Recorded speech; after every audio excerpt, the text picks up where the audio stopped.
I have a French Polynesia crossword in front of me. I'm going to try and do it later. What do you think my chance of success is? It sounds rough. How much domain knowledge do you think it's going to need? I think it's actually very similar to what would be in a French newspaper. Okay. Mainstream French. Yeah, maybe. Ooh. He doesn't sound confident. What do you think on loup for 3 letters? Like loup, like wolf. No. Okay, never mind.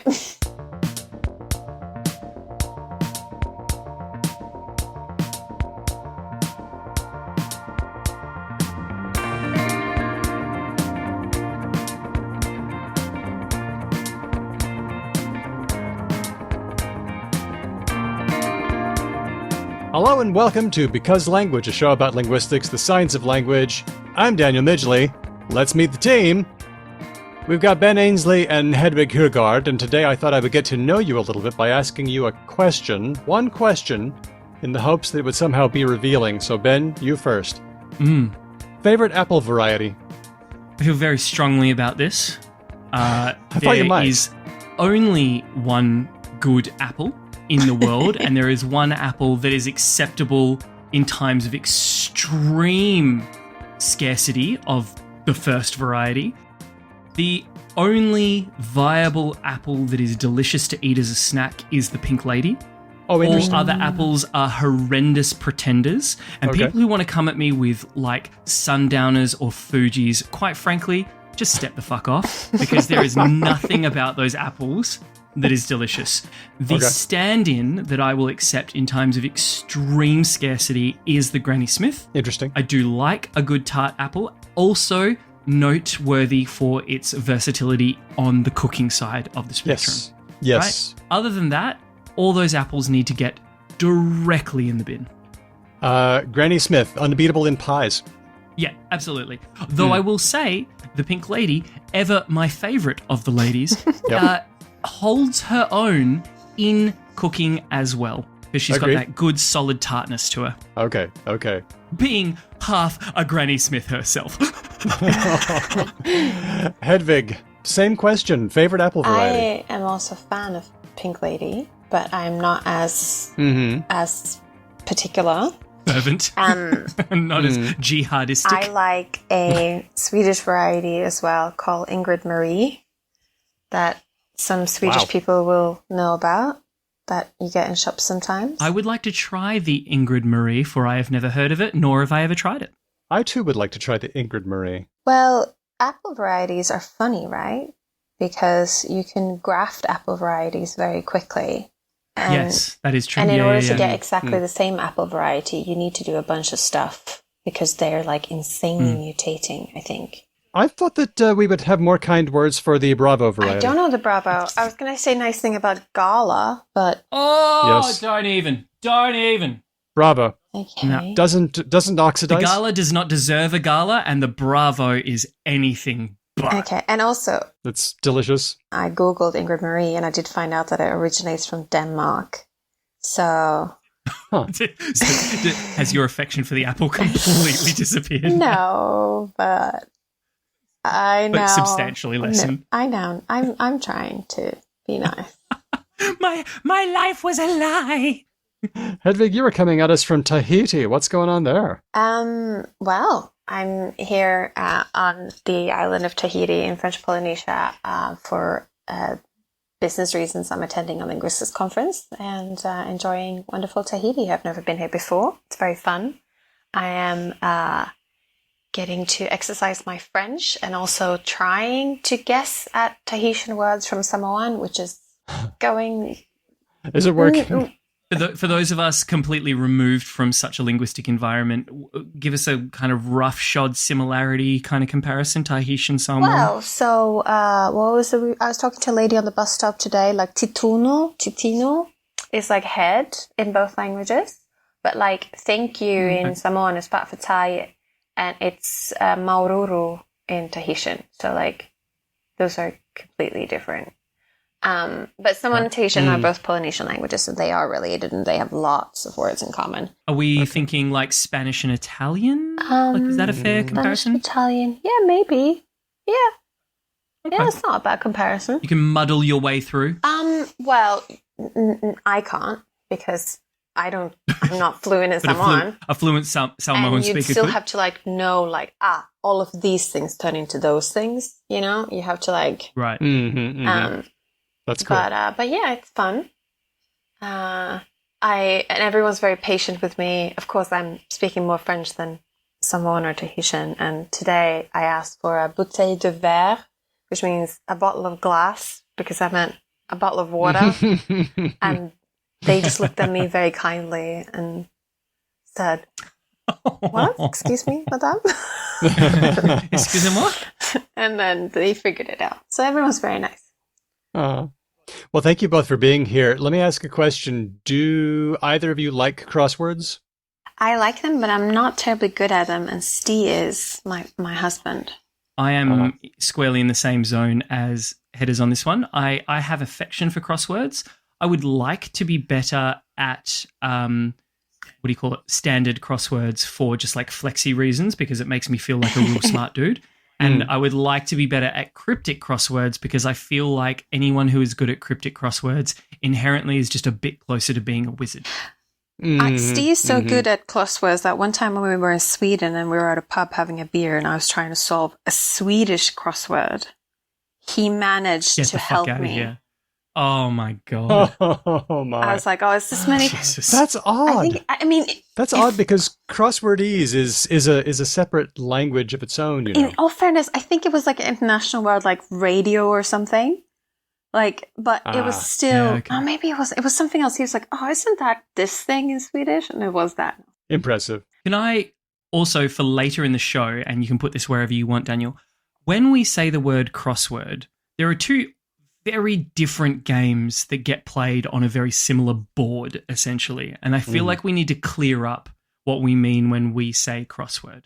So are we talking about definitional transitions, or are we talking cryptic crosswords? We're talking about the first kind, although later on in this episode, I'm going to be talking to artist and crossword enthusiast Hayley Gold, and she mentions the difference. She goes into detail on cryptic crosswords versus regular crosswords, and so we will be sure to go there. Excellent. But you know how we often go sociopolitical on our linguistics sometimes on the show? I have no idea what you mean. I find that we are apolitical. Yeah, I thought this was not going to be one of those episodes. I thought, crosswords, nothing controversial going on here. But the world of crosswords, or the crossworld, as it is known, of course it is, has been going through what everybody's going through. Where we've all been debating how are we going to respond to our global push for a more just, equitable, diverse, inclusive society. And this is an issue for institutions, for people, for everyone who does language, which crosswords definitely do. So Hayley has written a graphic novel called Letters to Margaret. It's in 2 parts from the perspective of 2 characters and the clash of their views. But it also weaves in how the language of crosswords is changing, some of the puzzle makers and editors who literally made the crossworld, and there's even crosswords woven throughout. So I'm going to talk to her about that. Yeah, it's massive. I felt like I was standing on the precipice, gazing into a subculture that I had no idea existed, but which some people spend their lives in. Always fun when that happens. Some people find it really intimidating or like really unnerving, or they just sort of see people like who are that deep into something. And I don't know about you guys, but I myself am not that deep on any one thing that I love, right? Like I love video games, but I don't fall... Like I've never cosplayed as anything. Like I would not call myself a stan of any particular thing. And so I have just this like outsider's affection for people who just fall all the way to the bottom of the rabbit hole on some of these things. It's just the best. I love seeing it because there is no one. I saw it in a still image the other day, like a meme, which was just like, I love it when you ask someone about something and it turns out it is their secret pocket fandom, and they start out the answer by saying, "So what you need to know is," and then everything that follows that is phenomenal. Buckle up because you're in for a ride, right? Ready to pull up. That is Hayley Gold, because now it's like, oh good, I don't have to go there. I can talk to you about it. And she serves as the Virgil to my Dante. All right. That's so cool. Oh, that was a very literary reference. Well done. Thank you very much. Our last episode was a mailbag episode. We had a great time answering our listener questions like, why do we capitalize the letter I when it's a pronoun? What else was there? And everyone should join me in not doing that. Oh, I'll go one better. Lowercase, but no dot. That's what I'm doing. Oh. Dollars I. I mean, that's very cool, but Yeah. that's hard to pull off on those keyboards. It's all a matter of training. Yeah, Daniel's going through in Photoshop afterwards on JPEGs, just being like, not you 4 pixels, not you 4 pixels. Liquid paper on the printout. On the screen. Or why can we have potatoes but not broccolis? And why do we sometimes say ew? So, if you become a patron at the listener level, you can listen to that bonus episode and a bunch of other bonus episodes right now. And there are rewards at other levels too. Like patrons at all levels are hanging out with us on Discord, chatting up a storm.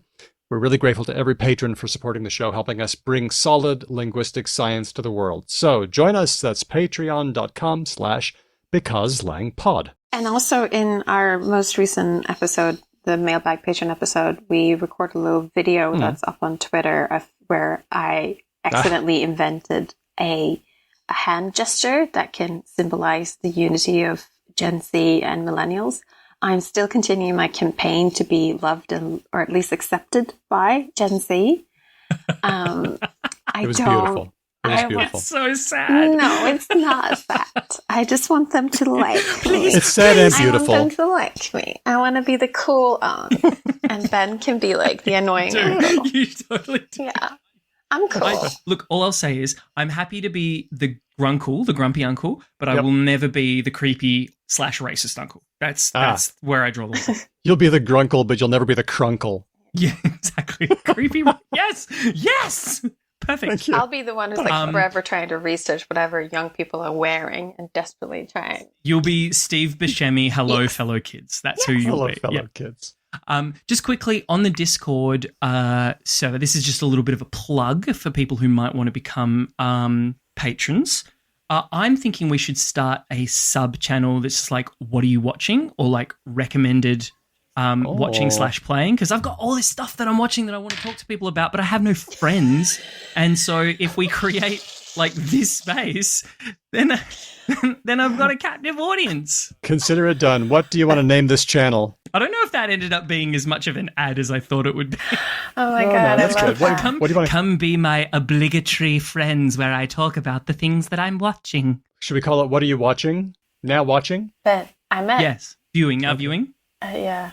Well, call it whatever you want, but I just want to let you know, Ben, yes. that I met a listener and they asked me if you were as cute as you sound. Cuter.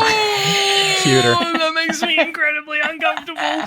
For several reasons, like that statement fucks me several different ways. One, it first of all suggests that I am profoundly misrepresenting myself on the internet. Second of all, everyone who meets me then must just be completely disappointed because I'm horrendous. Like, I am not cute at all. So I just want to disabuse anybody who might have entertained even a scary... And I bet there's a bunch of listeners who are like, you're cute. That person's this fucking was, by crazy. the way, clearly intended as like, is he single? Like... Yeah. Okay, Yeah. Daniel, please don't leave this in. Please don't leave this in. This is making me so uncomfortable. Fair enough. You know, Ben, you think you're hideous, but you're still the only guy that does it for me. All right, I just want that to be known. Well, now that we've said all of those We haven't even gotten to things. news yet, have we? No, we haven't. Okay, so just to button that section and delete all the things that came before it, I thought we would add a, like, what are you watching section? Because it can be so hard to know what You all the can't good go back things and do this out there. again. Yeah, no, we're doing it. I'm just giving you a really clean take so you can get rid of everything else. It can be really hard to know. Like, there's so much choice out there. So it would be Not really keeping great this. if a bunch of smart, awesome people just gave their recommendations of really interesting shows that they're watching right now. And also, pro tip, stuff to avoid. Tried like House of the Dragon. Turns out it sucks just as hard as the last season of Game of Thrones. That sort of thing. I have a recommendation if anyone's interested, because I've been on a bunch of long-haul flights and desperately browsing the entertainment interface. And I found this Australian series that I think is out of Western Australia called Firebite. Firebite. Yeah? Do you know about it? I have not heard of it. It's like a fantastical TV show about that there are vampires in Australia. Oh, yes. And it's like Indigenous vampire hunters? Yeah. Yes, I've heard about. I haven't seen. It's on my list, though. I watched the first episode and I liked it. Like the vampires are all living down in like the opal mines and stuff. Yes, which makes awesome. perfect sense. Dig it. As you would. Yeah, and for for some reason, they really, really prefer Indigenous Australian people blood to white people. That's in. I like that as a mode. See, this is why we need this section of the Discord, Daniel, because we will just do this for ages. But basically, really quickly, I really like that idea as an exploration because that is the lived experience of Indigenous Australians, right? Like just sitting in a park or going to the shops is substantially more fucking dangerous for you than it is for white Australians. So I feel like that's a really interesting way to explore that sort of like lived experience. Yeah, and it was also cool. It's very rare to have like a TV show set in like a mining town in Western Australia. Like that doesn't. There's reasons, but that doesn't happen. So I thought that was very interesting. Yeah.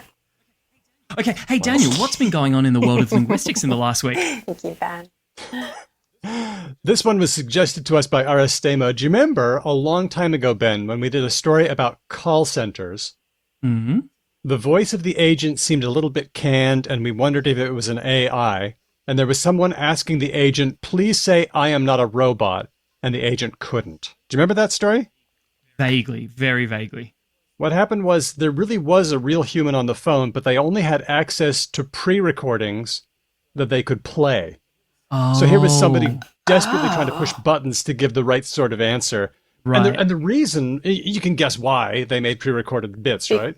Because people are racist and they don't like accents that don't sound like theirs. That's it. Yeah.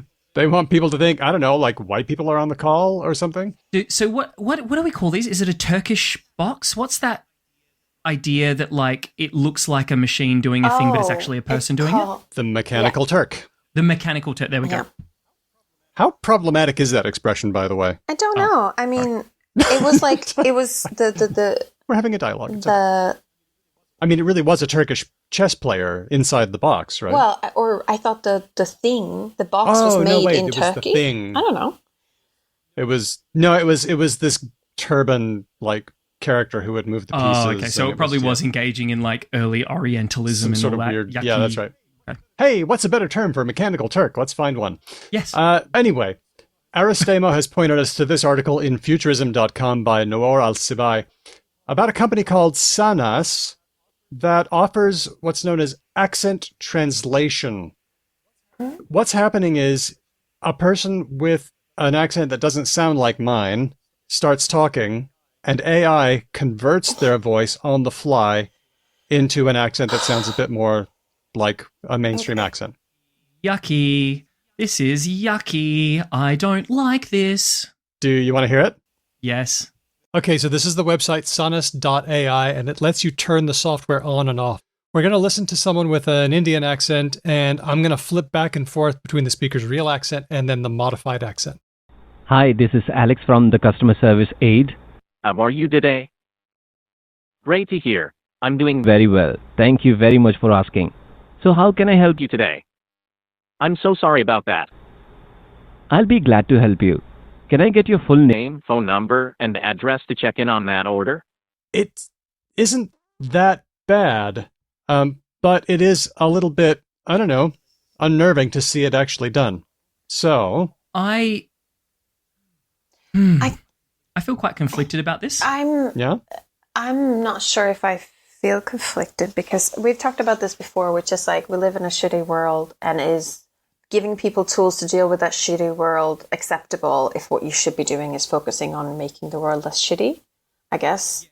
Yeah, so that's kind of where I'm sitting on it as well. It's like, should we be doing this, or should we just paying call center people more, B, teaching people to just listen to other varieties of English? Because it's not like voice A was indecipherable. Like you would have to be a pretty deeply ignorant human to not be able to understand that first instance of someone speaking, because it's still perfectly decipherable English. Then the other factor is also that if we think about the people who are likely to call centers, I don't know about you guys, but I suspect you're similar to me in that, like, if I need help with something, I don't want to talk to a person. I want to, like, look at a website and maybe chat to someone. Yeah, I'll Google it. And, I actually don't want to speak on a phone. Like, I hate that. So maybe the only ones who still want to do that are boomers, and maybe they have a harder time with this. I'm sure they do, but, like, everyone can learn. That's the other thing. Yeah. And we've been doing the whole, like, offshoring call centers for a long time now. So there's been plenty of... not first of all, because we've been speaking for a while. Third of all, I would also really like to hear from an employee several employees from a call center, right? Say in India or the Philippines or any of the other places where this is at work, you know. I know some of those places are just horrendous places to work. I know other instances of those places are like perfectly decent middle-class jobs with like relatively good labor protections and that sort of thing. So if this is a tool that will make a bunch of people in non-English as a first language places not cop as much like racist bullshit in their day. Yeah. That to me inherently is a good thing, I think. This is the view promoted by one of the co-founders, Sharath Kashava Narayana. I'm sure it is. Who says, but there's a lot of people with different accents in the company, but he says, should the world be about a place? Absolutely yes. Should the world be more accepting of diversity and accent? Absolutely yes. But call centers have been around for 45 years, and every day an agent goes through this discrimination on every single call. Yep, fair enough. You know what? Maybe if it is a thing that people could have like a little button on their computer that they get the choice of whether they want to use it or not. And if people would like to use it, fantastic. If people would prefer to just go through the world being themselves and having those conversations on their terms, how they want to have them, then I think that's what they should have the ability to do. I think because my sense is what this will do is a whole call center will just install it so that they can get the quote unquote competitive edge, and then everyone has to do it, and then it's just like this weird performative thing. And that is like Hedvig started off by saying, let's fix the world rather than make tools for people who live in shit circumstances. Yeah, but then also, like you were saying, if like these people are copying racist, like people screaming at them every day, is that like how much like their suffering is not negligible, and that's what I right? mean. Everyone, so like shit. If anyone wanted it, they should have it for sure. But I don't know about you, but I rankle at the idea of an entire company being like, everyone must do this. Like your voice is a bad voice and we want to cover it and change it. But the thing is also about customer service and support in call centers like this and like all kinds of customer related work is that like, okay, customers are racist about accents. They're also shouting at waitresses for all kinds of reasons. Like the sense of an entitlement people have towards customer service and like customer facing work is just so shit in itself. It doesn't matter even if they speak exactly the same accent as you. People still tell them off for like bullshit. I can treat you like a piece of garbage. And yeah. I don't know. Get really depressed. I mean, this is only partly about language, really, isn't it? I really bristle at the idea of any kind of accent erasure, and this really is about whose voice has the right to be represented in public. Are we okay with a lot of accents? Or are we going to pretend that they don't exist? And the fact that we're using AI to push other voices to the background is extremely worrying. Yeah. So that's where I'm at on it. I'm like, this really sort of gets my hackles up. But if it protects some people and they want to use it, I'm for that. I also wonder if they're going to launch this because, like, we talked about accents here, but there are many places in South Asia where people speak English as a native language. And this is actually their English dialect. I think there's a tendency for people to only think about like British and American English and maybe like Canadian, but like there are plenty of native speakers in India, in South Africa, all over the world. Singapore, Australia, New Zealand. Lo and behold. It's barely English here. Let's be like honest. Hong Kong and many places. And sometimes we write them off as like, oh, these people have an Indian accent, but it's like, do they speak a native dialect of English? And would people put this? I mean, there are some Scottish people I can barely understand. Are we going to put this tool on them too? I suspect no. I feel like, yeah, what gets lost, or if I was like the fascist dictator of the world, if I was the despot that got to like say exactly how I want things to go, and control spelling. Yeah, don't even. I'm looking at you. Let us see. Fuck off. No. If I was, one of my like things on this issue would be you gain things from figuring out how other varieties are spoken, right? Especially other varieties that are really quite different, right? Not as much as learning another language, certainly, but, you know, spending a lot of time with people with like thick Highland Scottish accents, you learn more than just what they're saying. You learn about where they've come from, about, you know, the stories behind certain turns of phrase and all that kind of stuff. And that's true for every variety of English and other languages as well, right? Like other varieties of certain languages.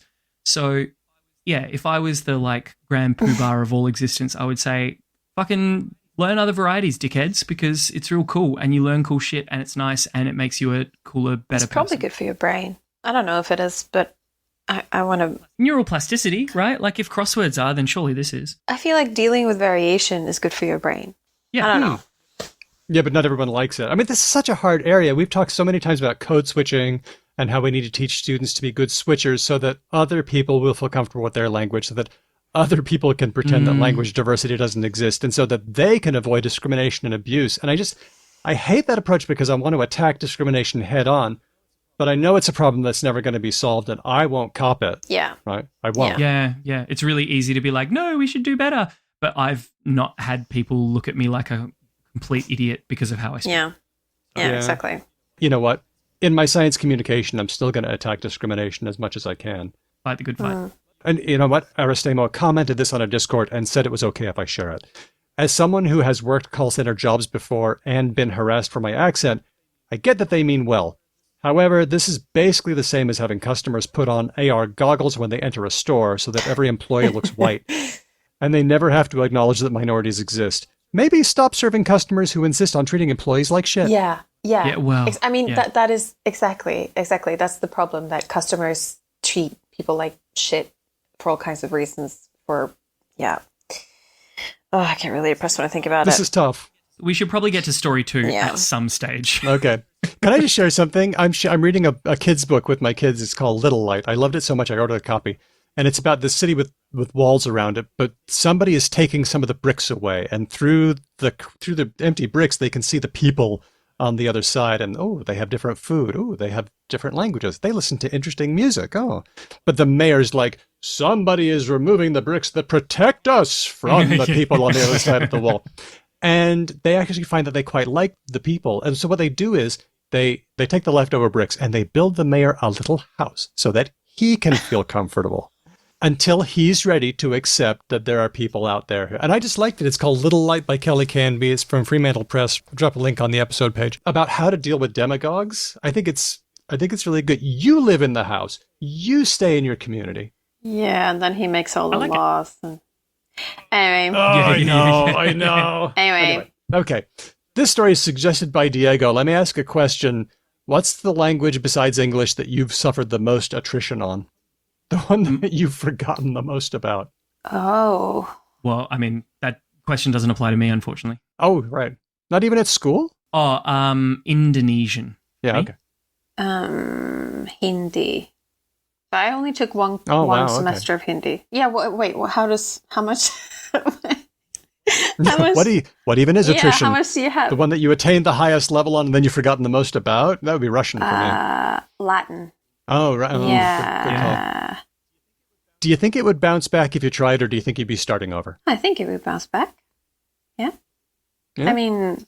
I'd be starting over with Indonesian for sure. Okay. I remember Salamat Pagi and that's it.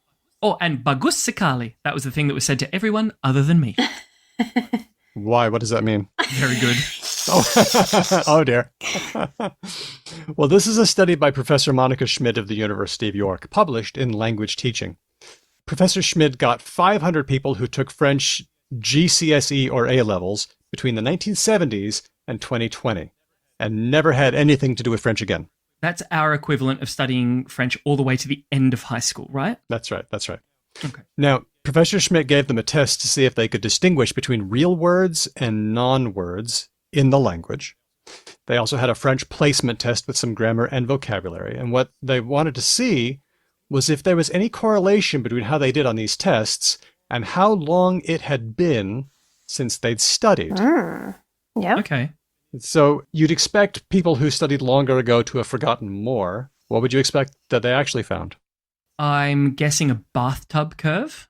Oh, right. So recent people forgot. So there's like a really precipitous drop off, like really early on, but then you hit whatever the opposite of a glass ceiling is, right? Like a floor, and then sort of independent of how long it's been, you've got kind of the same mediocre level of vague knowledge about the language, and then if you were to start learning again, it would like uptick very rapidly, much faster than a person who was coming at it. Yeah. I was going to ask, did they also include people who had never studied French?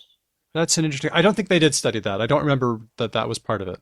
Okay, so the funny thing that they found was that the length of time that's passed didn't seem to have any effect.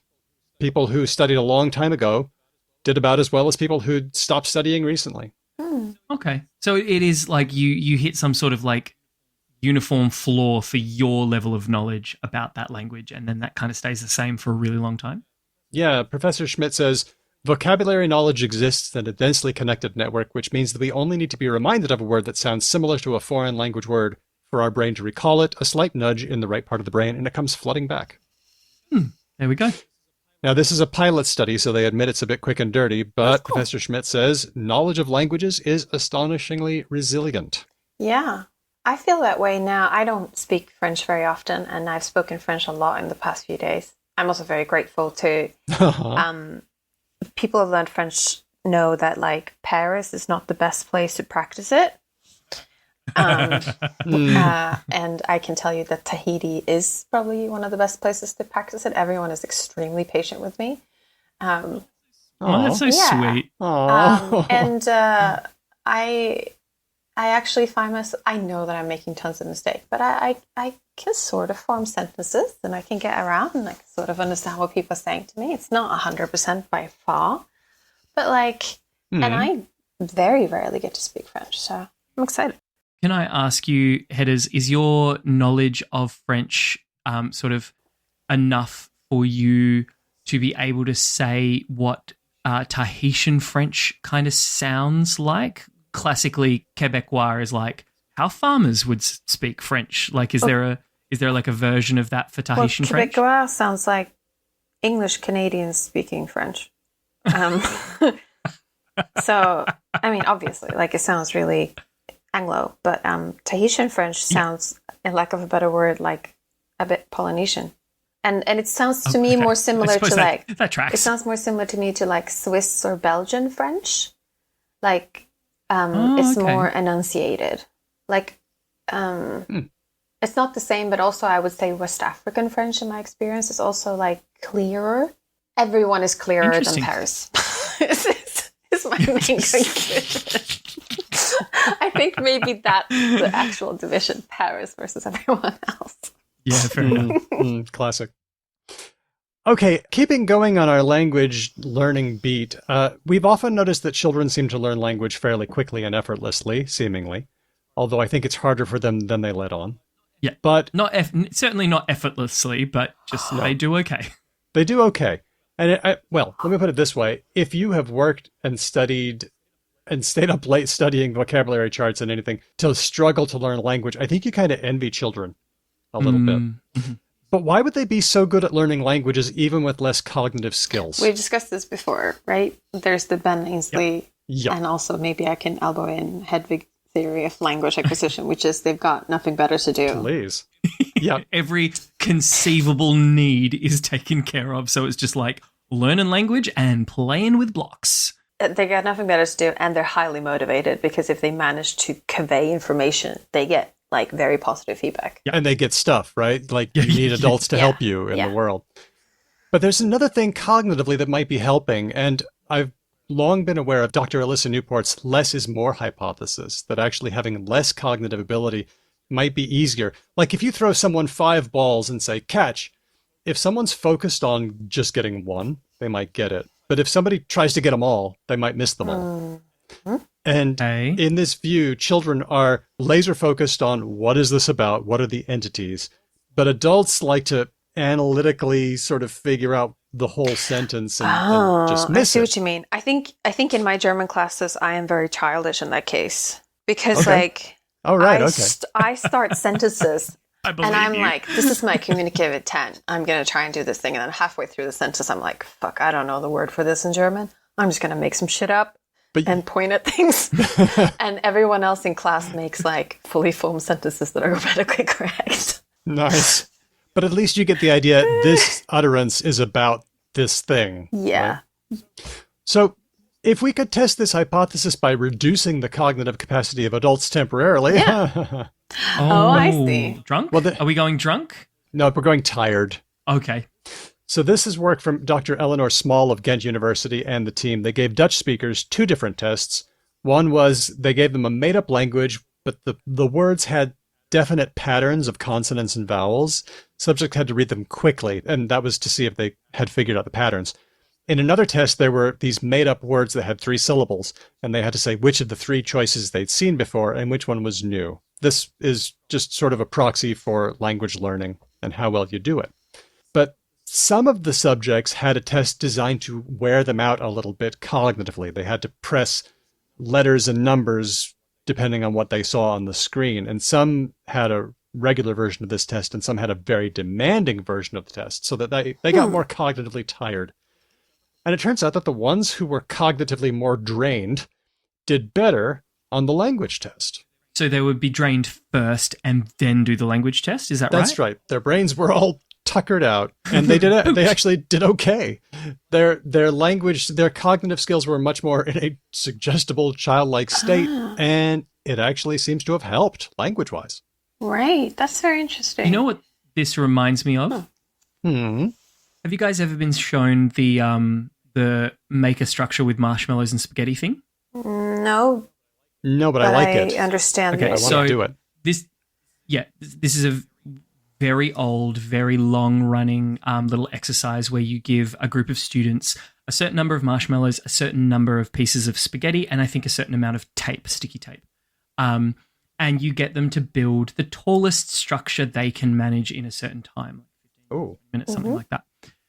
The best performing group of humans at this task is engineers, which I think we can all say is pretty good news because they build up bridges and all that kind of stuff. I like that. The second highest performing group of people is preschoolers. And the reason for it is because and I think that similar things at work here, similar to what you said about your attempts at German, Hedvig, is they kind of just iterate, right? So little kids will go, okay, I'm going to see if I can build something that's like, I don't know, 10 centimeters tall. And that's real easy. So they do it. Then they see if they can improve on that and build it up and build it up. Whereas adult people will formulate a plan and they'll give out jobs to everyone in the team and they'll like have this whole scheme and they'll be like, oh yeah, the triangle's the like most strong shape in nature. That'll be the backbone of this. And so invariably 80% of their structures just go right before the time's up. And so their average height is like 0. Whereas little kids just slowly build higher and higher and higher, and they've always got like a fair bit of height going. And I think that's kind of probably how language works. And if you tucker a person out, instead of like getting all inside their own head and forming a plan and doing all that kind of stuff, they're just like, I don't know, that. And so they just do better, probably. Is this another instance of like that we're really sad apes because we're like too good at pattern recognition? Definitely. Like, definitely. Yeah. We're just like, I should analyze this. I should think more about this. I should ruminate on this. Yeah. And then... Which is not to say that analytical skills in language will hamper you. That's one aspect of language, and that's great. And some people, like, I don't know if it's true, but like recently in my language learning classes, they've talked about like analytical learners and like visual learners. And I've heard some pedagogic people saying that that's like not how it works. It has been... It has been very in vogue for a very long time now. When I say very long time, like 25, 30 years. Like the idea you'll be a kinesthetic Yeah. learner, you'll be a lingual learner, you'll be an auditory learner. And more data is suggesting that that's actually kind of bunk. That's what I heard. But try and fucking tell teachers that. Let me give you Oh, a yeah, bit. no, it's in my It's textbook. the one thing anybody knows, and it's wrong. Yeah. Far out. No, but everyone expects me to be like an analytical learner because I literally work on comparing grammars of languages, and I am so not. Like I Anyone who's listened to the show is already laughing, I'm sure. no. A little bit more free form. You're a bit more jazz, I'm a bit man. more jazz. Yeah. Well, I think this study is interesting because it kind of gives us a little bit of support for that. I'm not saying go be tired before you're learning language. I'm not sure this is applied like that. But I do think it's an interesting window on what's going on cognitively, that maybe we're just too cognitively advanced for our own good, and it's not that hard. Don't overthink it.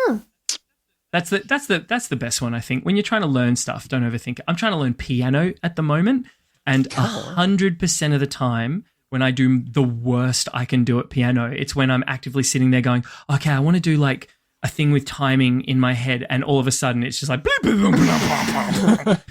whereas if I'm just like, you want the flow state if you can achieve it, right? Like you want just a smooth little place where you're just kind of doing a thing. Oh, I fucked up. Oh, doing a thing. Oh, I fucked up again. Doing a thing. Yeah, exactly. Okay, well, that's the end of the news. Are you ready for the Oxford game? Yeah, nah, or nah, yeah. Or as we like to call it, related or not. No, that's not what we like to call it. We like to call it yeah. Oh, man. It's the OED game. Yes, it is the OED game. The Thinking Person's Dictionary. In which I give you 2 words in English, and you have to tell me whether these words are related or if the resemblance between them is merely coincidental. Let's do it. The information from this game is coming from our sponsors, the Oxford English Dictionary, the definitive record of the English language. And so handsomely bound. Bound? The book. The book, Daniel. Jesus, it's a dictionary. I'm not like... Or the online version. It's not rocket surgery here. Very nice as well. Okay. All right, here are the words. As always, these are words that I have wondered about in my day and have looked up in the OED. Newfangled. You know, those newfangled gizmos. Uh-huh. Mm-hmm. And actual fangs. Ooh, okay. Okay. I just looked at that fangled and I thought, it's got fang in it. Are those fangs? What's your impression to start with? I have a question. Okay. How is newfangled actually spelled? N-E-W, new. F-A-N-G, fang. L-E-D, lead. Newfangled. My immediate take is nah. Nah. Ben thinks they're unrelated. How come? Age. So my thinking here is fang, as we are using it, is one of those things that we would have had to think about and use words for a really fucking long time, like a really, before English was English, long time. Whereas newfangled sounds like the kind of thing that has just kind of popped around in the last 100 years, sort of post-industrial revolution kind of era. And so I think just time frame alone has just separated them two. But the time frame principle might deceive you, Ben, because like I think that Anglo-Saxon groups probably had dogs for a really long time. Yep. But you made the word dog really recently and no one knows where it comes from. Get the fuck out of here. No, it's true. Really? We need to talk about dog. The Great English Canine Shift is real. Okay, we're putting a pin in that bad boy and coming back to it, if not in this show, in another show, because I have questions. Same, I think, with donkey. Anyway, yeah. Yes. Weird. All Okay. right. So what do you think, Hedvig? Yeah, I'm going to say yes, nah, yeah. I think that, putting new fangs on something is to be like chic. Oh, like replacement teeth, like dentures and stuff. I'm just, also, I want to be opposite to you, but also I somehow believe it. Fair enough. Also, the position. It's a good stance to be. Whatever position mine is, take the other one. It's a pretty, that's smart. You're doing smart things. Okay. Well, so Ben says, nah, not related. And Hedvig says, yeah, I think they are related. Ben, first I'm going to say you nailed the time frame on fang. Did I really? You Yay! did. Oh, I feel so clever. Fang goes all the way back to Proto-Germanic thousands of years ago, but it was a verb. To And bite, like, ang, ang, ang, ang. yeah, that's right. So this verb to fang meant to grab onto. That's why we have the word fang for teeth, because that's what they do. They grab. Do you know what? That makes the Australian fang it saying like so much more relevant, because when you fang it, you've got to hold on. I love it. The real story of fang it is different, but we'll do that next time. Also, in Swedish, the word for catch is fånga. Yes, that's right. Oh, There are some Old Norse reflexes there too. Okay. see, this is what I mean, right? When something goes far enough back, it's everywhere. It's like it's a real beast of a thing. And then people also used fang in the word newfangled. Yes, they are related. Damn it! Because when something is newfangled, people like to grab onto it. Oh, so hang on. We were using fang as a stand-in for grab that recently, like 100 years ago? Well, the surprising thing is that newfangled isn't that new. The OED has newfangled going back to 1496. Wow. But back then, it meant somebody who liked to grab onto new things. It wouldn't mean the things themselves until quite a bit later. That is genuinely fascinating. And so the answer is they are related. How about that? Congratulations, Hedvig. Nah, yeah, wins out. Thanks to our sponsors, the Oxford English Dictionary, the definitive record of the English language. And I just want to say, you may already have access to the OED through your university, your local library, or your institution, so it's worth asking. If you don't have access, it's worth subscribing. And this is a personal story. When I left the academy and stopped teaching, I immediately became a subscriber to the Oxford English Dictionary on my own. Even before they got in touch, I subscribed off my own bat because the OED is so vital to what I do here on the show. It really is worth it. They do really good work, and we love them. You can subscribe by going to the webpage for this episode on our website, becauselanguage.com. That way they know it's from us. Or head on over to oed.com. And thanks to the Oxford English Dictionary for sponsoring the show. Wicked. Oh, it's time for our descent into Crossworld.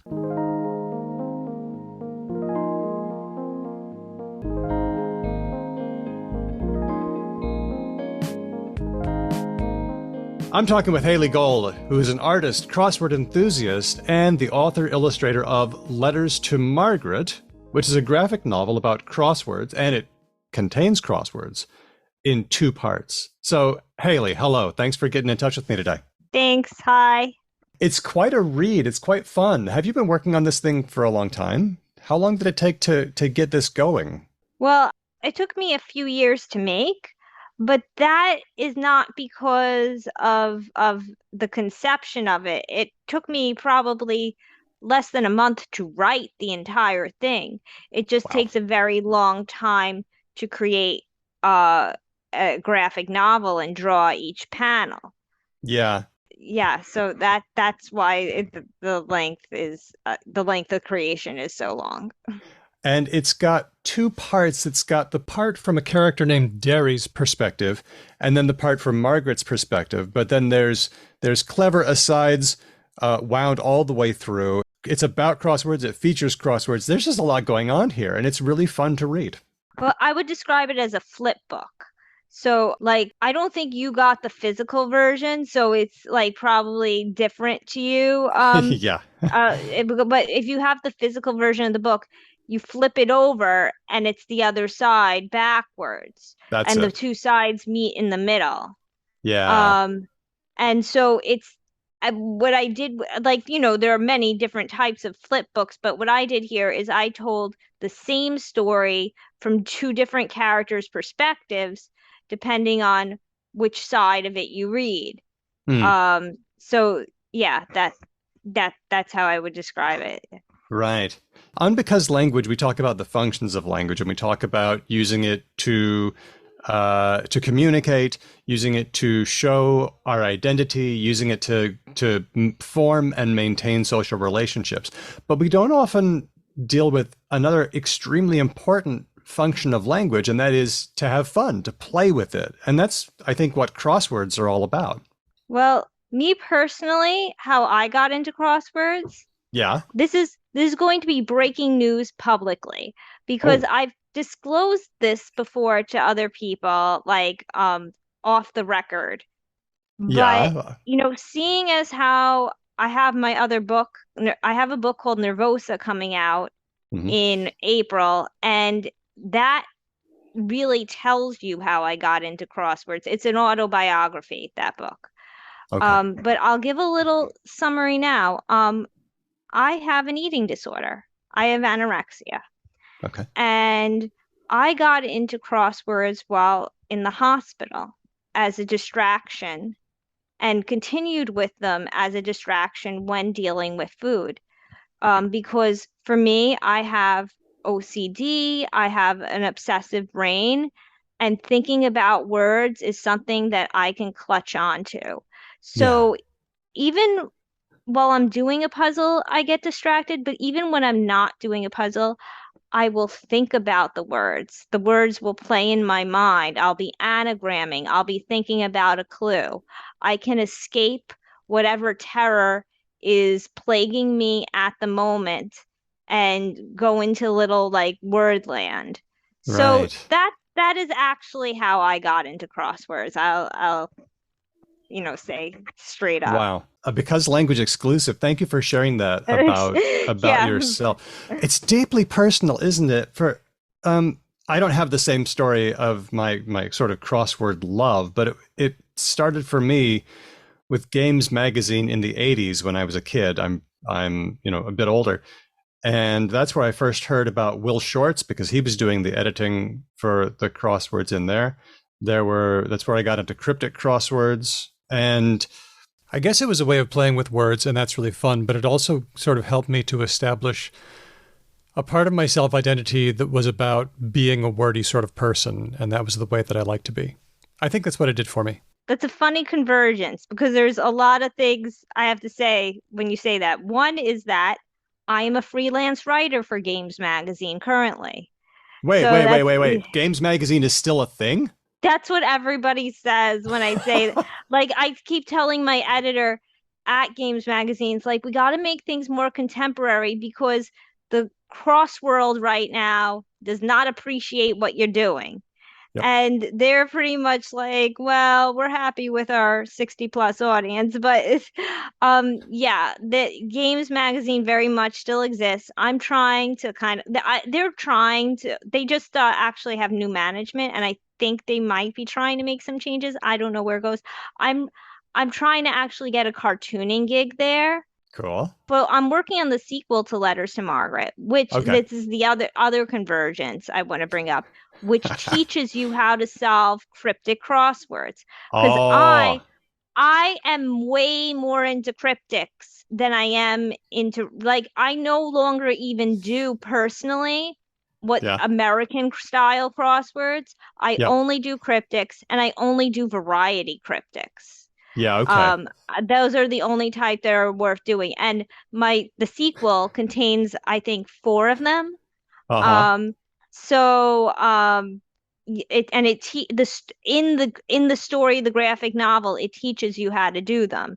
So it's like a palatable way to Yep. get into them. For anybody who doesn't know, I know that many people are familiar with crosswords. I know that not everyone's familiar with cryptic crosswords. Can you help us out in case there's anybody who doesn't understand what this is?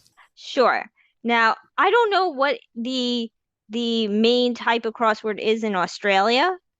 But in an American style crossword, which is the crosswords that are featured in Letters to Margaret, Mm-hmm. the first book, there is a clue, and you just answer the clue. It's a straight definition. Okay. In a cryptic crossword, each clue has two parts: the definition, like the type you see in the American style, and Mm-hmm. then also a wordplay component. And the wordplay component uses some form, something like a device like homophones or anagrams. It could be two definitions of the same word, Yeah. or some kind of breakdown of the letters, the components of the word itself that is not related to the meaning of the word.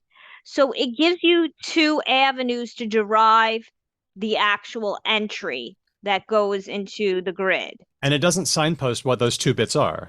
You just have to figure that out. Right. Now, both pieces each one has to appear at the beginning of the end. They can't be sandwiched inside each other, so that makes things a little simpler. However, Mhm. a good cryptic constructor or setter, as I think you Aussies say, or at least that's how they frame it in Britain. Okay. It will make it so that it reads smoothly but confusingly, Yes, so yes, yes, that yes, yes. what they call the surface reading, so that you do not really know where the definition ends and the wordplay begins. Okay. Also, in variety, because of the double cluing that is permitted in a cryptic, Mm-hmm. you can be you're permitted a lot more freedom in making it more difficult. So Yeah. like you'll find that in cryptic puzzles that have themes, what they call variety cryptics, it'll be like, oh, there's an extra word somewhere in the in the clue, or you have to remove all the first letters or something, like there'll be a letter missing somewhere because you have the second check for what Yep. it is. Like Yep. when you just have a a straight definition in a American style crossword, there's so many synonyms that could possibly fit in there. Mm-hmm. But there's only one possible truly right answer to a cryptic clue because of the wordplay double checking you. So things can get a lot more devilish in a cryptic crossword that goes variety style. This isn't going to be about cryptics, but I wonder if I could just hit you with one of my favorite clues of all time. Would that be okay? Okay, sure. Okay, and I loved this one. I solved it in a big group of people and got acclaim for it. And I just loved it so much that I've just memorized it. And the cryptic clue was, don't go without a pen. Don't go without a pen. And you read that, and it's the surface reading is just, well, that's just a sentence. I don't see how I can break that into two clues at all. Don't go without a pen. Oh, and 3 letters. Oh, I got it right away. It's sty. Ah! Stay. Don't go Stay minus a without a. Yep. is a sty, where a pig pen. I knew you'd get it. That's another thing. Cryptic puzzles often contain you. I say often because when they go variety style, sometimes they don't. Yeah. But plain Jane cryptic crosswords have a numeration after the clue, which actually is kind of unnecessary if it's a plain cryptic crossword because you Yep. see the amount of slots. But I guess it is like a shortcut if you don't feel like counting the boxes. Yeah. But also sometimes they tell you if it's multiple words in the answer, like if it's a That's phrase, it. That's how it. much each one is, or if it's hyphenated, stuff like that. Let's go back to regular crosswords and not cryptics this time. I'm curious about the history of crosswords, and you delve a bit into this in Letters to Margaret. How did these things get started? What's the history behind them? Okay, that is very interesting because it's a little bit surprising. So it started with Wynne, Arthur Wynne, that's it. Arthur Wynne wrote the first crossword puzzle. He was actually from England, but he wrote it for an American outlet, the New York World. When was this? This was 1913, I believe. Wow, okay. That's when that first puzzle. Now, though, honestly, if you look at it, it doesn't really look like a regular crossword puzzle, but it uses what we associate with being a regular crossword puzzle, not a cryptic, an American style crossword, was Okay. really created by Margaret Farrer. So what happened was after Arthur started doing, he did it in, I believe, a Christmas, like it was a holiday season Sunday edition of the World. And it was popular, so he brought it back. And then eventually, what happened was readers are like, we want you printing our puzzle. And it got to the point where, well, wait a second, we need someone to edit this. We need a department for this. Arthur didn't want to do it. No one else at the World wanted to do it. So there was this new upstart, basically kind of intern secretary, just graduated from school, Margaret Farrer. A woman, of course, will give her something unimportant to do, we'll give her editing the crossword.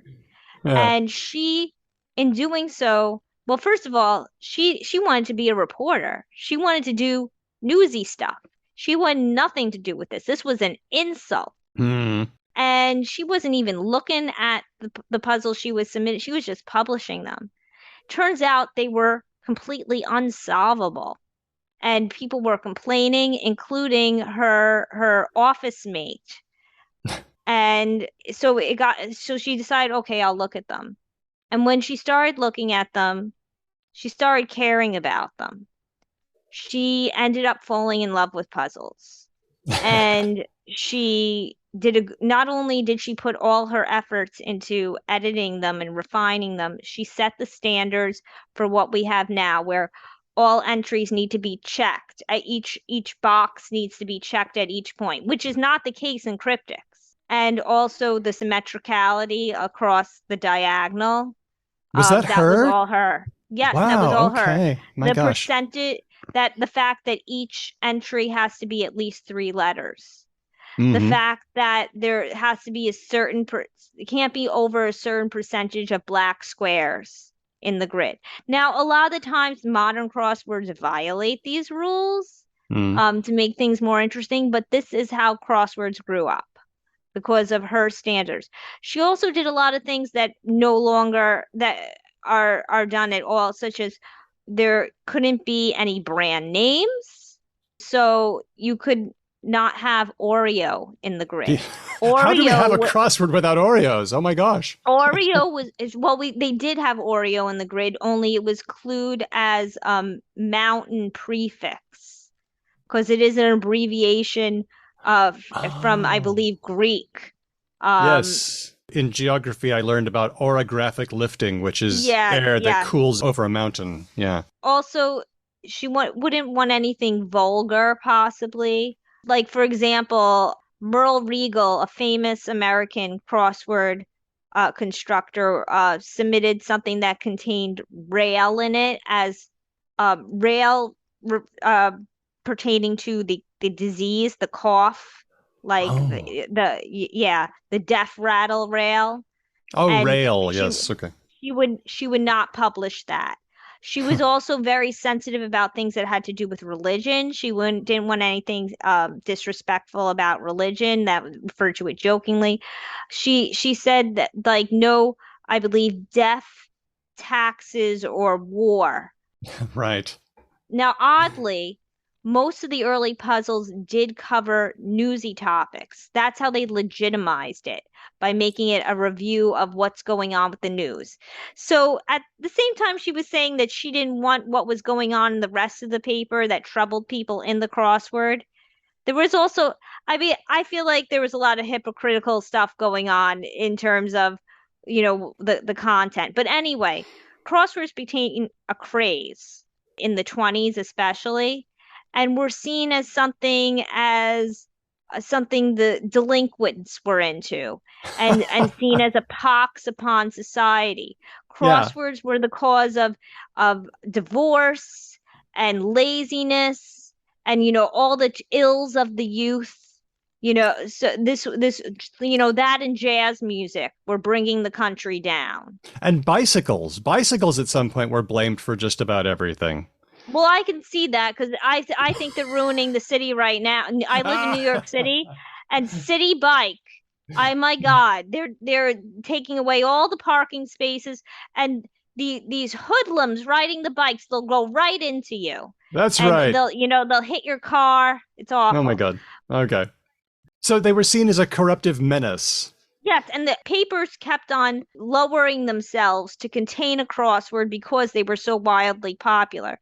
The only paper that would not, deign to publish a crossword was the New York Times. They were way above this. They would not lower themselves to do that. Can I just dig into this a little bit? Because I'm really curious. What reasons were given? Because it was taking time away from the milking, or because... The milking?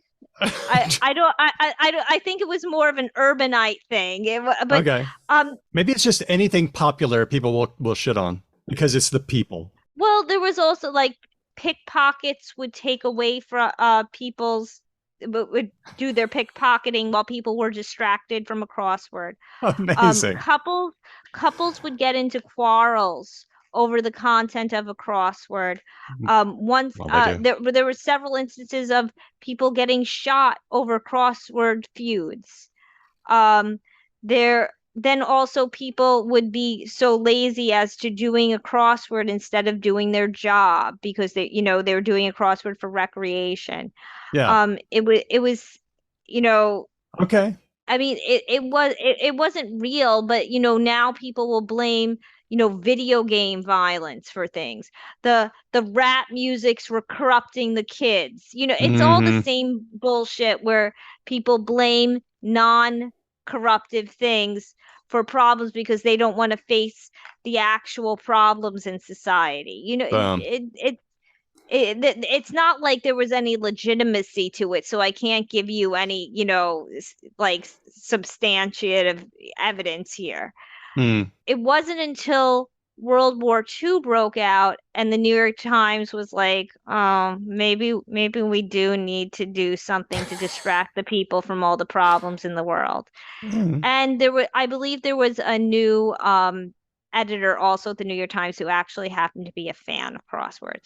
So, guess who they hired to be the editor? Margaret Fair, Cool. who had, I believe the world had gone out of business, but also she had retired from the world prior to them going out of business to have babies because you can't have a job and have babies at once. It's the 1920s. Right. But decades later, 1945 hit. They had her become the editor. What a legend.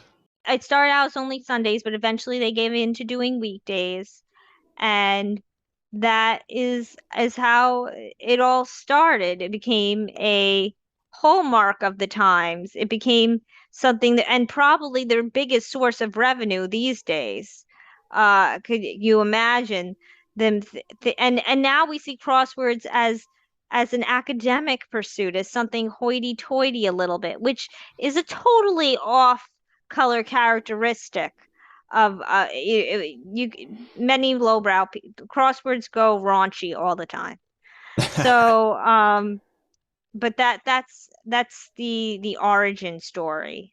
Fantastic. And now here we are today, and it's a very elite club. There have only been a few people who have been really significant. Who else have we seen in the crossword world? Of course, everyone knows Will Shortz. Who else? Oh, you mean elite club in terms of the editors? Because there's a lot of people in Crossworld. It's a pretty open community today, and that's a big change, I guess, as crosswords have gone more indie, where it's pretty much anybody who has a crossword tickle in their mind can really get on board, start their own blog, start putting out crosswords, and rise high in the ranks really quickly in Wow. terms of popularity. In terms of editorship, at the time specifically, that Mm. has a limited crew of individuals who have taken up that position. But there are lots of editor positions for different crosswords across the country, and so it's not a limited elite at all, even at actual major outlets. Wow. So that is not an accurate description, I have to say. Of Cool. course, most of these people, outside of those who are the people who are editors at actual outlets, yes, they don't have day jobs, but most people who are crossword constructors do have to have some other kind of occupation. I really need to have a second occupation as a cartoonist, God knows, but Mm. I don't have enough time to, so I'm still mooching off of my parents. Um, but in terms of who have been the editors at the New York Times, after Margaret Farrer was Will Wang, and he had a pretty brief stint and was replaced by Eugene Maleska. And we're in the 70s now, aren't we?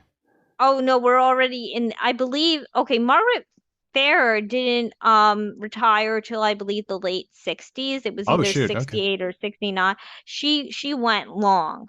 Yep. Then was Will Wang. Then, like the 80s, we had Maleska.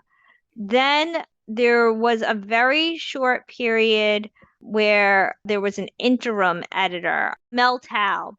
He actually worked as a ghost editor for a long time during Maleska's reign, so he Mm. doesn't get credited enough. And he is big in the puns and anagrams. So like one of the Sunday variety puzzles, the puns and anagrams variation, he does a lot of those. He's historically done a lot of those. He's still with it and still does it, even though he's like 1,000 years old. And Gosh. so because Maleska died while in office, and so that's why his help was so much needed, Mm. because Maleska was not in good health and couldn't really do a lot. But after officially after Maleska was Will Shortz, who is still the editor, and actually just this past weekend had his 70th birthday. Wow. Which, by the way, I believe that Margaret Farrer left her position kicking and screaming because the New York Times had a max on the age someone could be before they retire.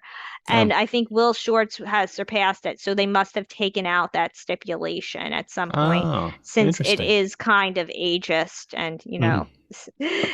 Yeah, yeah. not really fair. I want to talk about crosswordese. There are a lot of words that are disproportionately popular in crosswords compared to regular vocabulary. It's almost like you've got to speak a certain language to be able to do crosswords. Yes and no. That is becoming less and less the case, because as constructors become better and constructors also rely upon better software in building crosswords, you see the disappearance of crosswordese, or at least the modernization of crosswordese. So the words that you would normally associate with crosswordese as being like outside in the language terms, Mm-hmm. you're not going to see. It's going to all, there'll be crosswordese, but crosswordese will be more things like Oreo, which we do use all the time. And you're not going to Mm. see crosswordese for stuff that you don't know. Or it will be crosswordese for things that you want to bring into the crossword. Like you'll see a lot of non-bread now. Oh yeah, lots of non. Oh yeah. And because puzzles are trying to get more inclusive and trying to bring in stuff from not just the old white man's perspective, Yeah. and from various cultures and demographics, because the book gets into this a lot. It's like, who is controlling what we consider to be common knowledge? And Mm. because there are lots of demographics, lots of people who would consider certain terms to be everyday terms. And who is the gatekeeper of what is common knowledge and what is cross-worthy knowledge? Mm. So that also enters into this conversation. But yes, like if you're doing an older crossword, you need to know your crosswordese to get through it. Yeah, it's going to be lots of aloe, lots of oleo. Now it's a very different game. And also with indies being so big, a lot of crosswords only cover the interest of the constructor, and there is no need to make it for the everyman. Hmm. So things are going in lots of different directions right now, and the whole "this is standard crosswordese" conversation has totally changed. Wow. Okay. And I've noticed also, since you mentioned about, inclusion and diversity, a lot of words and definitions have become problematic. I feel like the language of crosswords is shifting as some words become no longer acceptable. And you point to a few of these in the book. You mentioned aunt. Well, that's totally gone. Like that is as bad as using like the F word. I mean, you're not going to find that in the New York Times crossword at all. We're talking about Aunt Jemima here. Yeah, so the word that they want is aunt, and they clue it with Jemima, and that's just not going to happen Yeah, that anymore. clue is not going to happen at all, and is not even relevant since Aunt Jemima pancake the brand is no longer existent. That's right. I mean, they not that crosswords don't talk about old brands. There are so many times like airlines or like TWA. or gas stations and stuff SO. like that. Yeah. I'm going good You here. might still see those because like, they're not horribly racist. Hmm. Well, I don't know that, but they could be, who knows? Not overtly. Everybody has a sordid past coming out. Um, True. but I mean, so that because this is not even a product on shelves anymore, but the idea is like, we can talk about Aunt Jemima and the racism behind Aunt Jemima, but in a crossword, when you're only seeing these things out of context, like in a grid, like what you can and can't say becomes a lot more tricky because you're not providing context. You could be triggering people, but then there's also the question of any word could trigger somebody. I just mentioned I have an eating disorder. Seeing food in a puzzle could be triggering to me. You can't cover everyone's triggers, but Hmm. obviously there are some words that are much more likely to trigger or much more likely to be insulting. Slurs in general. Yeah. Yeah, I mean, I think the word NIP, which I cover in the auxiliary comic, that the mini comic that goes along with the book, Hmm. is a very interesting case because to like nip something in the bud, it's fine. It's a fine word. That's how most people see it. And maybe as, a white Jewish girl like me, that's how I would think about it if I see it in a crossword. But if you are a Japanese person and someone's used that word against you somewhere, like I Hmm. didn't even know it was a slur until this conversation came up. Hmm. So if someone's used that word against you in a hurtful way, and then you see it in a crossword, no matter how it's clue, you just see it floating in the grid. It could be hurtful to you. Yeah. Though, I mean, even Oreo, as we go back to the word Oreo, Oh no, I just Oreo can realized.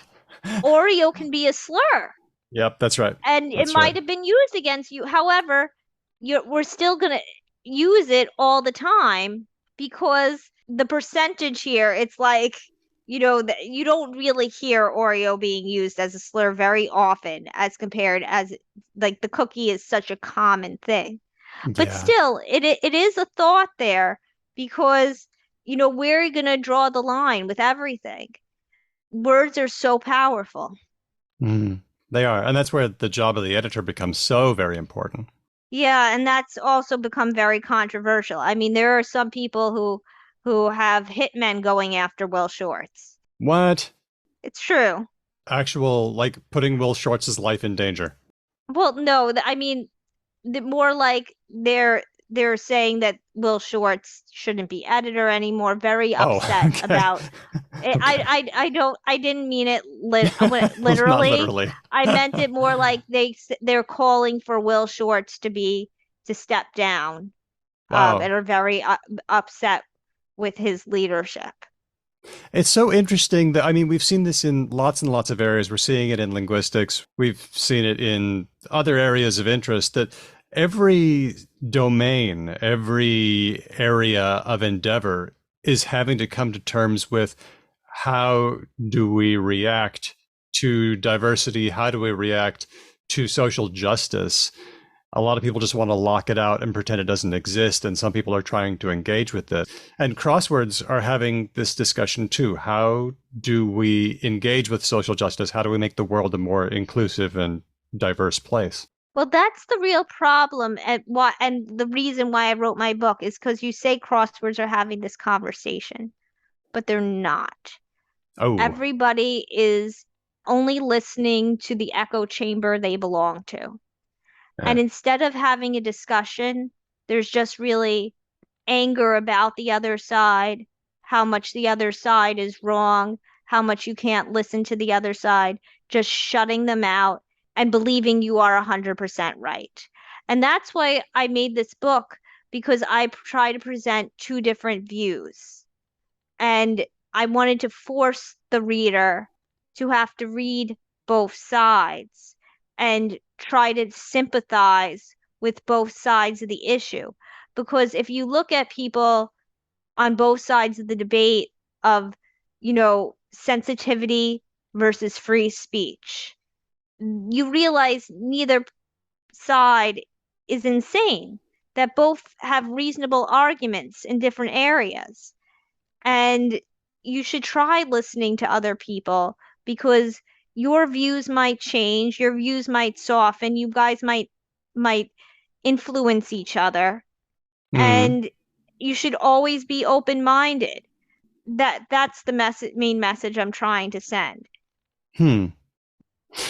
I worry about both sidesing things because I know that there are people that I can have interesting disagreements with on the, for example, free speech absolutist side. But I also find a lot of people on that side to be trying to use good things like free speech as a cover for their bad behavior. And maybe we're getting away from crosswords here, but are there people we should just ignore because they've made wrong moral decisions? I mean, like, someone goes around killing people. Like, I mean, White nationalists, obviously. you have to use your judgment here. Yeah. Yeah. Yeah, like you have to, obviously use your sense here, and everything's within reason. But I feel like people don't even want to just talk to people and listen to what they have to say. If someone says something that is so off-putting to you, then stop listening to them if it seems to be off the charts and they don't seem to be open to what you're saying either. Mm-hmm. But I mean, like, I don't want to. I feel like that's not a reasonable excuse to say, like, there's some people. Obviously, there's some people that are off the charts here. Yeah. You have to use your common sense here. Yeah. But like, if you read my book, both characters are on the democratic side of the spectrum here. Yeah. It's not like one of them is, alt-right or anything like that. Yeah. Yeah. So you have, but people are still even writing off people like that. Uh-huh. And it's come to the point where a lot of people in the crossworld are afraid to express their opinions because they feel so concerned about being rejected Uh-huh. by the crowd that is the ruling party right now. Uh-huh. Okay. All right. Thanks for that reminder because that's something that I need every once in a while. And how do you think we make this conversation happen? How do we get people, and I suppose I'm abstracting away from crosswords now. How do we recognize people who are worth listening to, and how do we have better conversations? What do you see as the way forward in the cross world and in the regular world? I don't have a solution because it is obviously such a big problem, not just in the microcosm of crosswords, but in America in general, and I suppose the world. I don't know. I'm an insular American. I don't know what's happening elsewhere. Um, that, it's endangering our democracy. So, Mm. I mean, yeah, it's not like a new it's getting worse and worse and worse, I feel, but it's a long-term thing where, like, the Congress won't won't compromise and instead will totally block out the other side instead of doing something that's for the better of the country to get actual changes passed and Hmm. stuff like that. So, I mean, if the country can't figure out how to do it, you know, unlikely I will. I tried to make an effort by making this book. I mean, I think it starts at like a grassroots basis where you have to check yourself and force yourself to do those things, that each individual has to take a stand in order to do it. But when I've gotten feedback from my book about, people will be like, "Oh, I hated this character. I hated this character's so wrong. This character's like, why?" So everyone had the wrong reaction where it's like, both these people are reasonable. Why do you hate them so much? And they had the exact opposite where they just doubled down on whatever they already believe in, or were so upset that I even had a book that showed two sides of the argument when they believed that there's one side that's so right that they wouldn't even look at it. So I'm kind of disgusted with humanity right now. Understandable. And yet it's so great that you were able to put this all together and really challenge readers as well. And which is funny to say for a book that's so much fun, but it's not really about crosswords, is it? It's really about language, and language is hard. Or as T-Rex said in Dinosaur Comics, life is hard and language is how we talk about it. Yeah. Letters to Margaret is a really fun read. How can people get a hold of it? They can go to loansharkgames.com. That's LONE. So like one shark, not like someone who's providing loans. Loansharkgames.com. You can probably put the link in the show notes. We will do that. And that will get you to where you can buy the book. I'm hoping on bringing it to a broader audience, though, because we are looking for a new publisher for that book and the sequel. If you're interested, anybody out there, anywhere in the world, if you're interested in publishing this style book, let me know. Contact me. Publishers, get in touch. Also, we have the sequel coming where we have a star-studded lineup of constructors. And also, my puzzle editor is one of the biggest crossword constructors in the game right now, Will Nediger. All right. Well, it's a ripping read, and I'm really looking forward to the sequel. So we've got Letters to Margaret, which is available now. Is there a working title for the sequel? I was going to I'm going to call it Letters to Derry. All right. Well, we'll be looking forward to that, as well as your upcoming book, Nervosa. I'm talking to Hayley Gold, artist, crossword enthusiast, and author-illustrator of Letters to Margaret. Hayley, thanks so much for hanging out with me and talking today. Thank you for having me on. This was a lot of fun.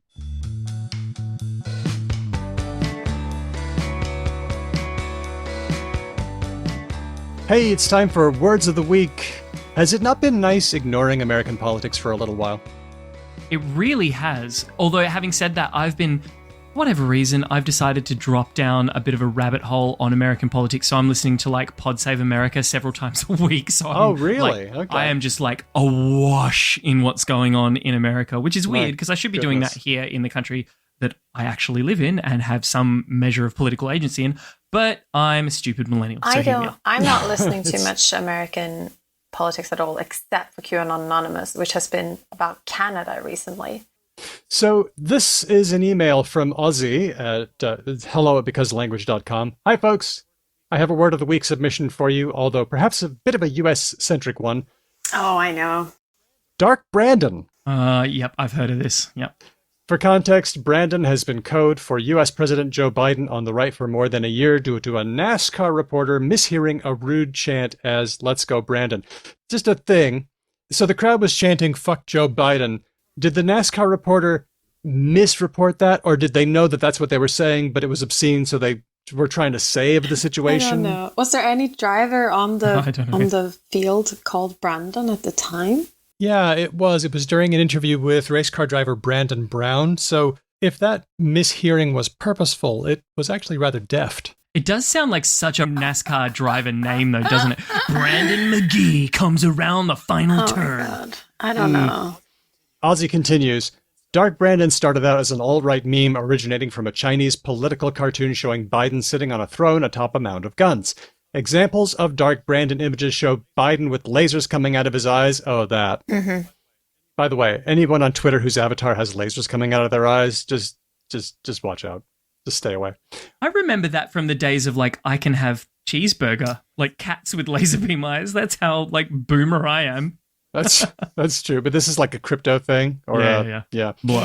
Or lightning coming out of his fingers, or pictured with cinematic back or underlighting, and portray him as a supervillain. This is meant as irony because the poster considers him pitifully weak. However, this is so deep. There's so many layers of knowledge you need to have to understand this. However, the U.S. government is coming off a stunning 2-week stretch of back-to-back accomplishments, which has been very rare since the Republican Party realized that they could just obstruct all good things and their voters would reward them for it. Hey, Ozzy, editorializing, I'm going to allow it. Ozzy continues. And the online left of center has been exulting in reclaiming the meme from the right as a celebration of Biden's success in spite of the opponents of progress, responding to announcements with, "Dark Brandon intensifies." Dark Brandon rises, and Dark Brandon cannot be stopped. And even Democratic U.S. senators and White House officials have tweeted Dark Brandon images.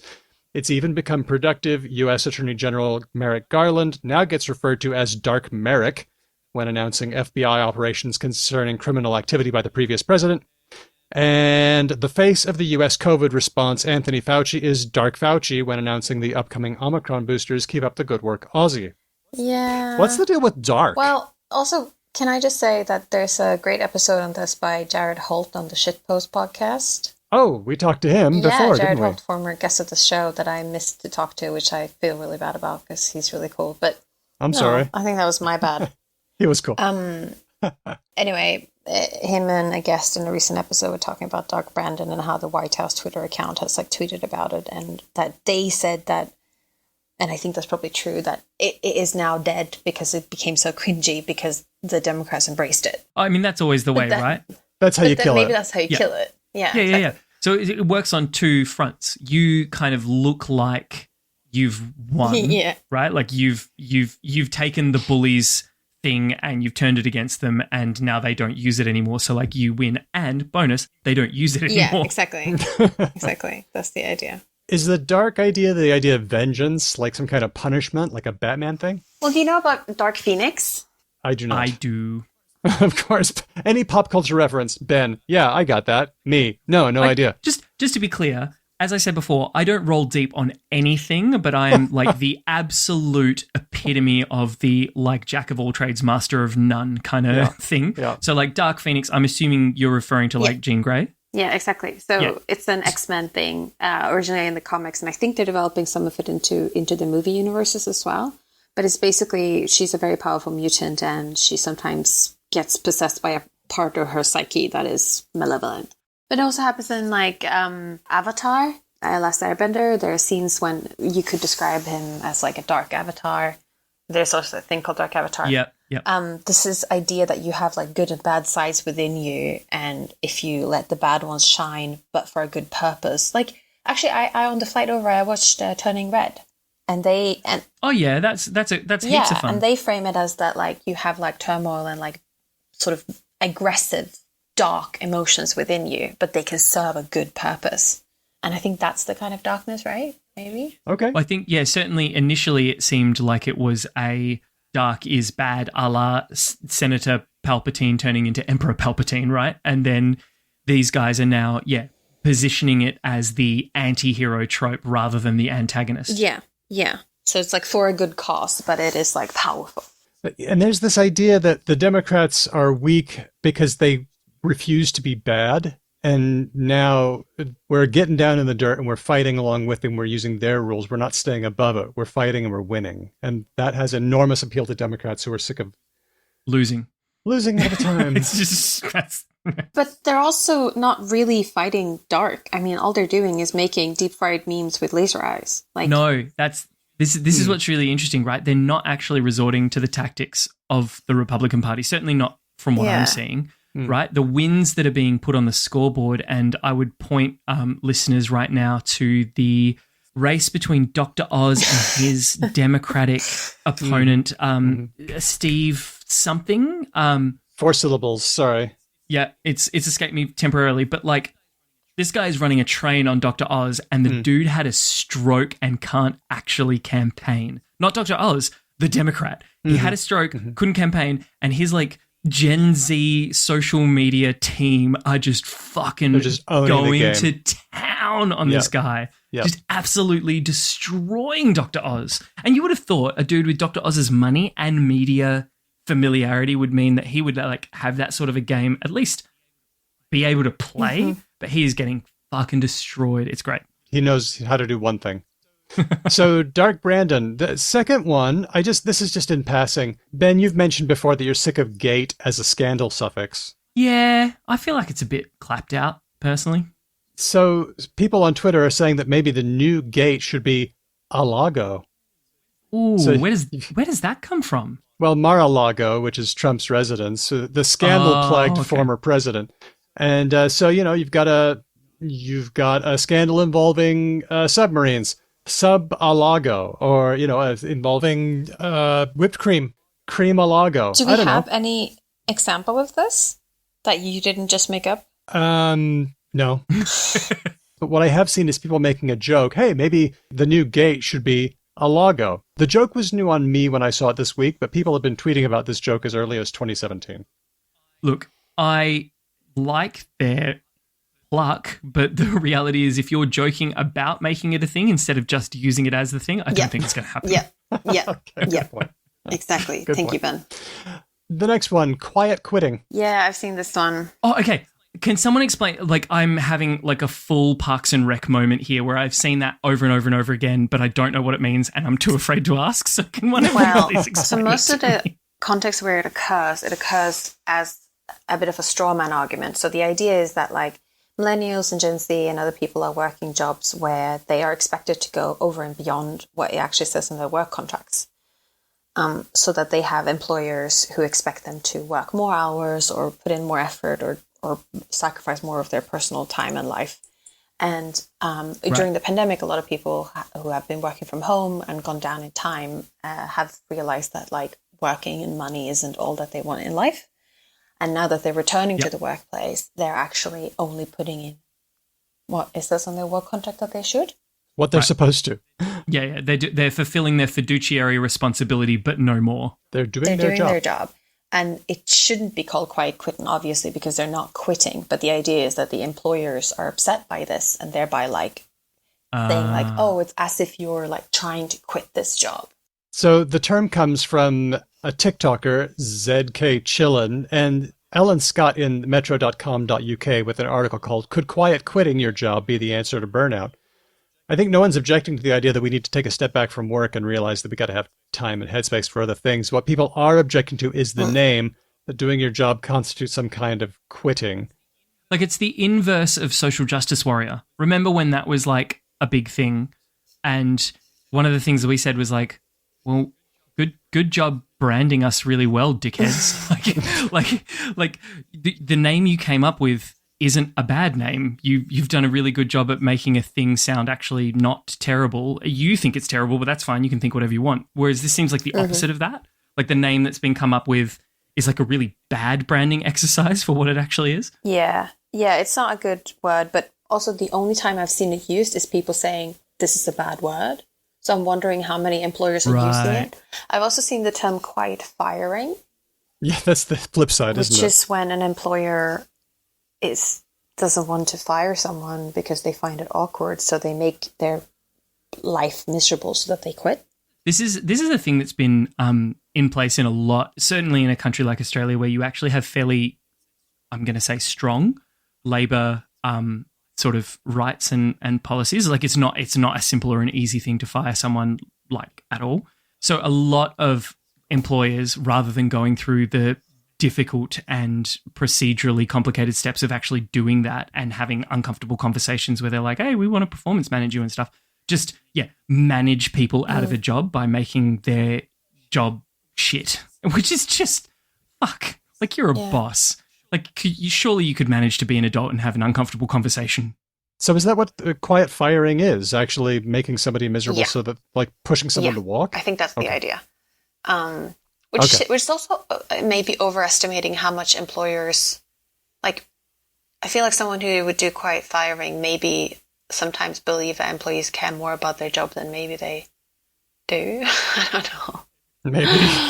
But I think that as we're entering an age where we have like AI doing a lot of work that humans can do, we're seeing all kinds of like the image and AI can sort of write plots and do lots of things. The thing that humans can do that we're still really good at are problem solving and being creative.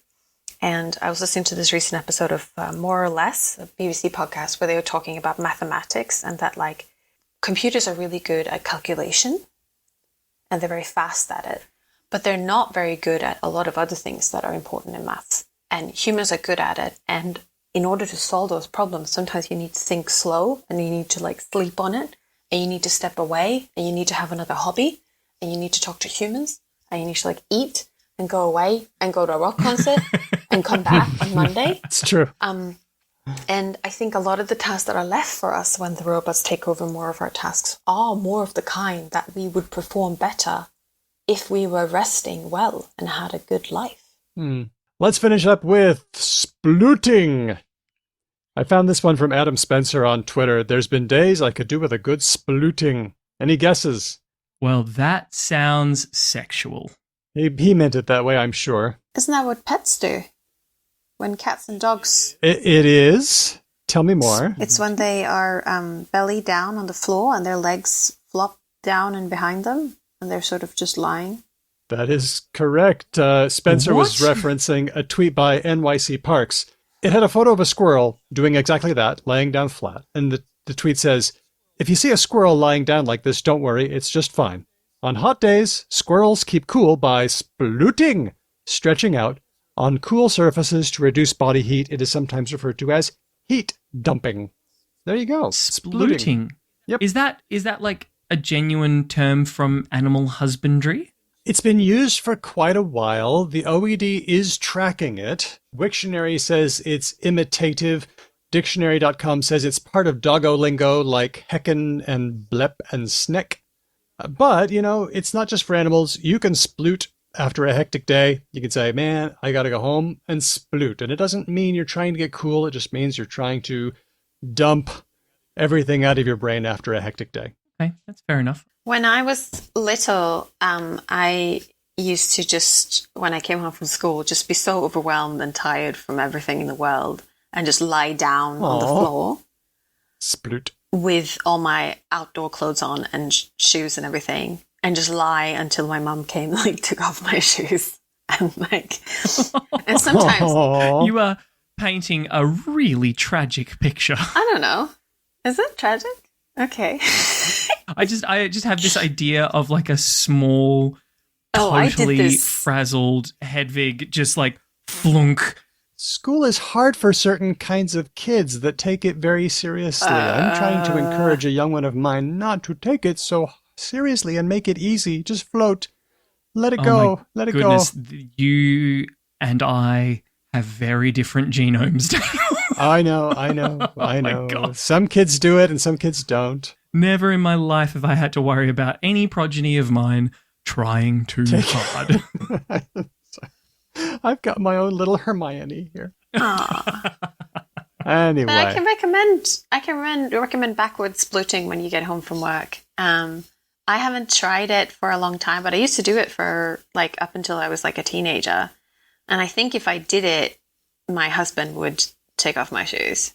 So I've got... He would. And he'd bring you tea.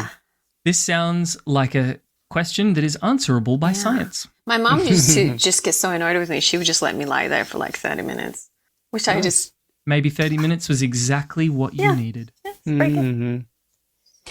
So, Dark Brandon, Alago, quiet quitting, and splooting are words of the week. Here is a comment from Dr. Emily Bender on Twitter, who says, listening to Mailbag of EU on the Because Lang Pod's Patreon, and I've got to say it warms my Gen X heart to hear millennials complaining about being made fun of by Gen Zers. I bet it does, mate. I bet it does. Dr. Bender continues, also the same episode involves some discussion of count versus mass nouns specifically for vegetables in English, and that was the bit about you can have potatoes, but you can't have broccolis. The answer, I believe, based on what Tom Wasow and Ivan Sag wrote in our co-authored textbook. Ooh, didn't read it. Sorry, Dr. Bender. Well, I tell you what, though, what a great plug. Is that there's a link there as well. We'll slap that up on our website for this episode. There's an aspect of grammaticalization / arbitrariness there. That is, while there are some semantic generalizations about individuatability, there are also just some morphosyntactic facts to memorize. Example, cutlery and furniture are mass nouns, but eminently individuatable. Succotash is also an interesting case. So I was arguing hard for indivisibility or divisibility, but also some morphology, and Dr. Bender reminds us maybe this is arbitrary. As is often the case with English, the rule doesn't work. Sucked in loser. Sucked in linguist. Thanks, as always, to everybody who gave us ideas and feedback for the show. Thanks to Hayley Gold. Thanks to the Oxford English Dictionary for being our sponsors. And thanks to our great patrons for making this show available for everybody. Hey, if you like the show, here's what you can do. You can send us ideas and feedback. You can follow us at Because Lang Pod in all of the places except Spotify, because fuck Joe Rogan. Leave us a message with SpeakPipe. Please do that. We've been plugging that for a while. I really want some people to start doing it so we can just start dropping some of your voices in the show. It'll be so good. You can find the place to do that on our website, becauselanguage.com. You can send us a good old-fashioned email. You can sit yourself by the fire, get yourself a big warm cup of tea, put one of those bubble pipes in your mouth and a smoking jacket, and just compose a really heartfelt missive in the nature of a person writing back home from wherever. Or you can always do what Dustin of Sandman Stories does, and you can recommend us. You can tell people to listen to us. It works really, really well.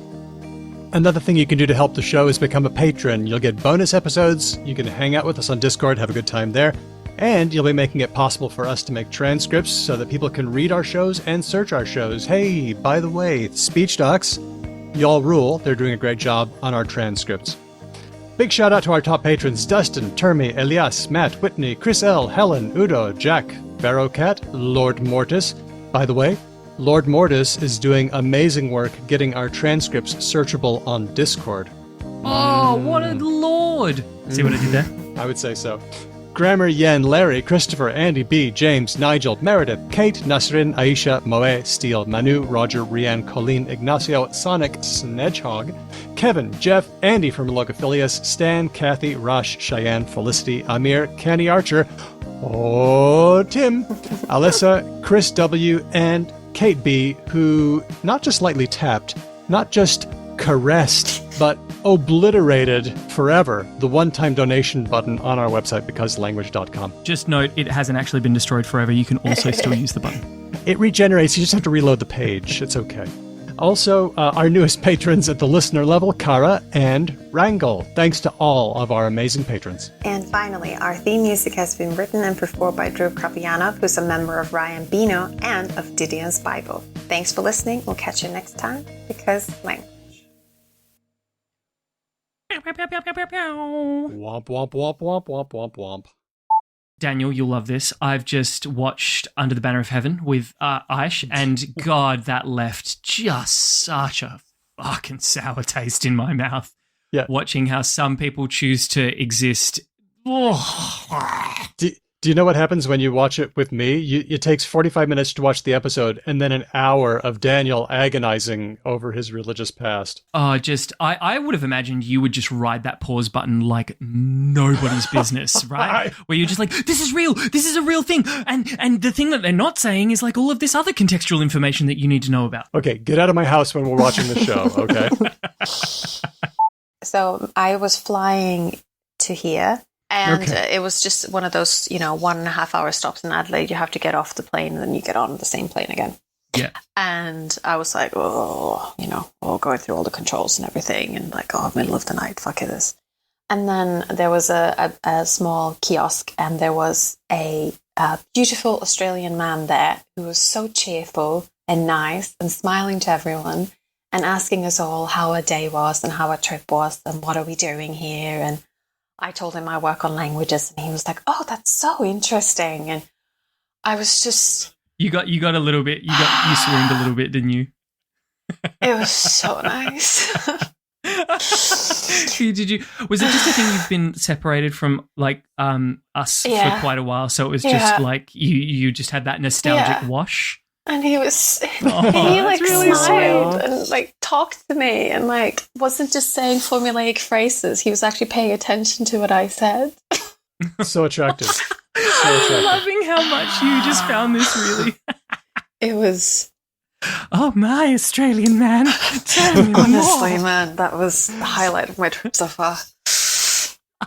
You're in literal fucking Tahiti, and you were just like the rando at Adelaide International highlight of the trip. Honestly, shout out to him if this makes it onto any recording ever. Like whoever that man, he was a redhead. He had a red beard as well, and he was just smiling to everyone. There you go. Just glorious. We'll let him know.